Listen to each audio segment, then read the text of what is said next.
Mẹ kế dùng quần nhỏ để hấp bánh bao cho nhà hàng xóm. Tôi phát hiện ra, tốt bụng nhắc nhở. Ai ngờ bà ấy quay ra mắng tôi té tát, con nhỏ này. Mày không muốn tao thân với hàng xóm đúng không? Với lại cái quần này tao giặt bằng thuốc trừ cỏ rồi. Sạch hơn cả mày nữa. Cuối cùng bà ấy đạp tôi một phát lăn xuống cầu thang, làm tôi mang thai 8 tháng suýt mất mạng. Mở mắt ra lần nữa, tôi quay về lúc khuyên mẹ kế đừng dùng quần nhỏ hấp bánh bao, để mừng đầy tháng cho cháu nhỏ nhà hàng xóm. Xóm giềng đều góp tay làm cơm. Mẹ kế cũng không chịu thua, hăng hái hấp một nồi bánh bao. Nhìn cái quần nhỏ đắp trên bánh bao, tôi chợt nhận ra mình sống lại rồi. Nhớ đời trước tôi từng cố ngăn bà ấy, kết quả lại bị đẩy đến chỗ chết thảm. Lần này tôi không nói gì hết, lặng lặng né xa mẹ kế. Co rúm trên góc ghế sofa, mẹ kế chỉ liếc tôi một cái đầy ghét bỏ. Ngoài việc giả yếu đuối, mày làm được gì nữa hả? Xong bà ấy vinh váo như gà chọi, bưng nồi bánh bao sang nhà hàng xóm. Tôi thở phào nhẹ nhõm. May quá, cuối cùng cũng không bị mẹ kế đạp xuống cầu thang nữa. Đúng lúc đó điện thoại reng lên. Hàng xóm tầng trên gọi tôi sang ăn cơm. Tôi kiếm cớ từ chối. Lập tức nghe thấy tiếng mẹ kế vang lên. Coi con nhỏ đó kìa, chẳng biết gì hết. Nó không đến thì thôi, mọi người cứ ăn uống vui vẻ đi. Đừng để ý, nó sắp sinh rồi. Nấu nướng không tiện, tôi mang ít đồ qua cho nó nhé. Mẹ kế lập tức ngăn lại. Đừng quan tâm đến cái thứ không biết điều đó. Cứ tưởng mình là tiểu thư cành vàng lá ngọc sao nổi. Nói xong bà ấy cúp máy cái rụp. Một lúc sau, bố tôi và em trai về nhà. Lúc này tôi vừa cúp máy xong, Giang Hà đến em trai tôi đến cảnh cáo ngay. Giang Kiều, mày lén lút làm gì đó, tao nhắc mày luôn. Đồ trong nhà này đều là của tao. Cho mày ở đây không mất tiền là tao tốt với mày lắm rồi. Thực ra tôi không ở chùa đâu. Tháng nào tôi cũng đưa tiền sinh hoạt cho mẹ kế.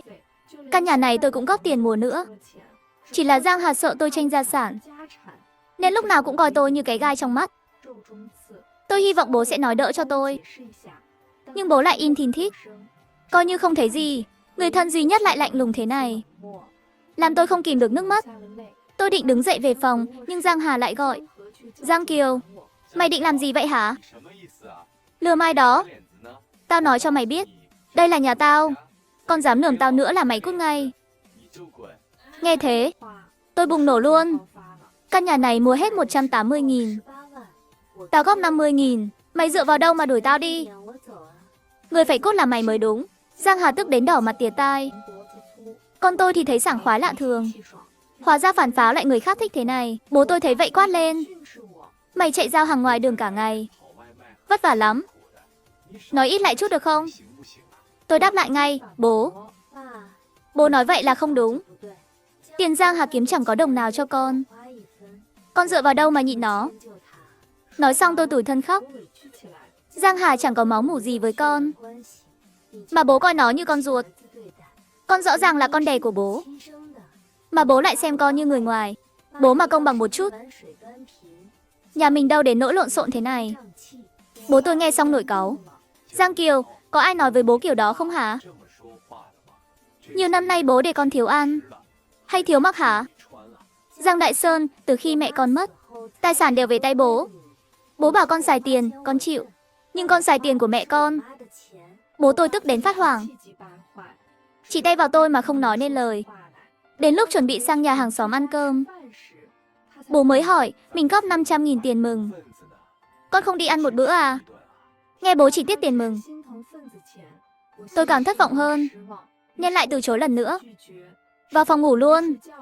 Nhưng vừa nằm xuống chưa lâu, bên nhà hàng xóm đã âm ĩ lên. Tôi vội mở cửa, nhòm qua khe cửa xem chuyện gì xảy ra. Chỉ thấy mẹ kế mặt mếu máo. Lão Tôn, sớm biết ông không biết điều. Tôi đã chẳng làm cơm cho cháu ông. Tôi đặc biệt hấp bánh bao giúp ông.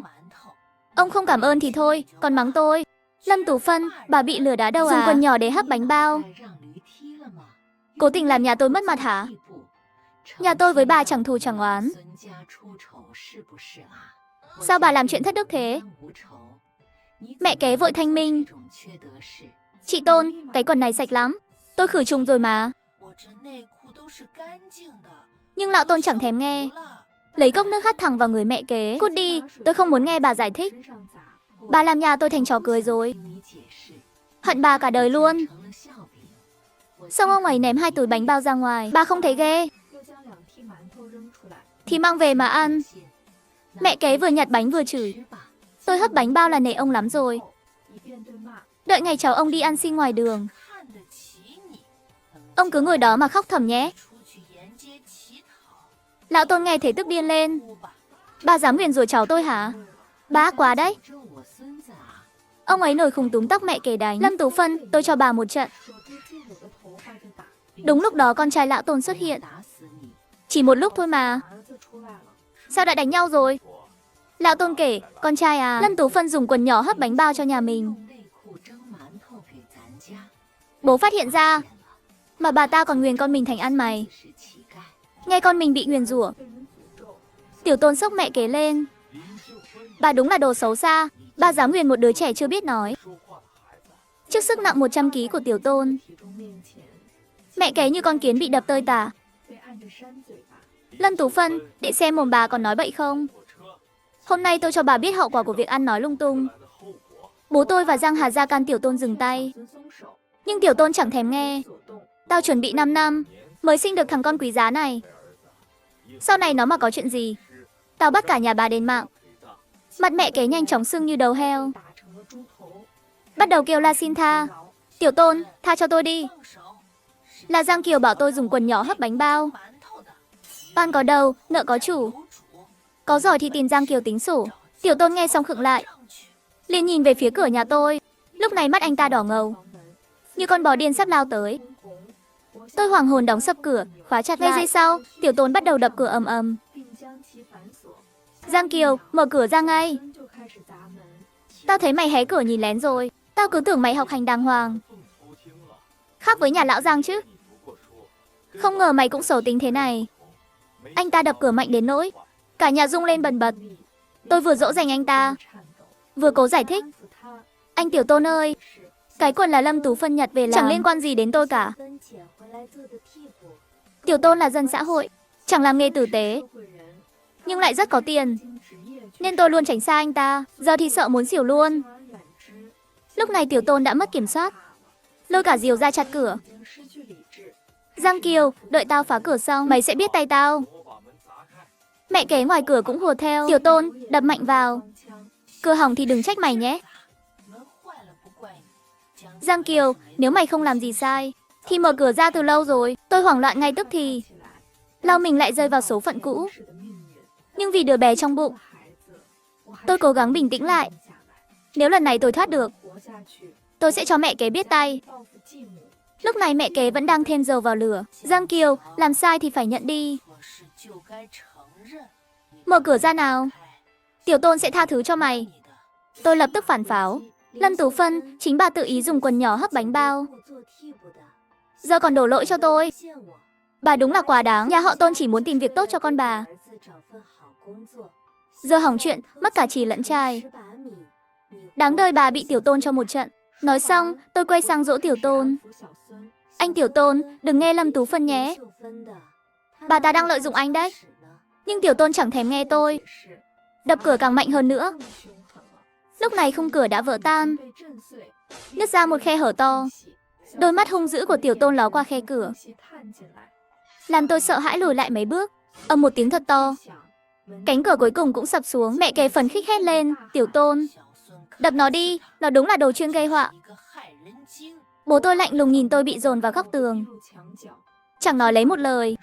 Giang Hà thì gào to, Giang Kiều, tất cả là tại mày làm nhà tao loạn hết. Nếu không có mày, anh Tiểu Tôn đã giúp tao kiếm việc ngon lành rồi.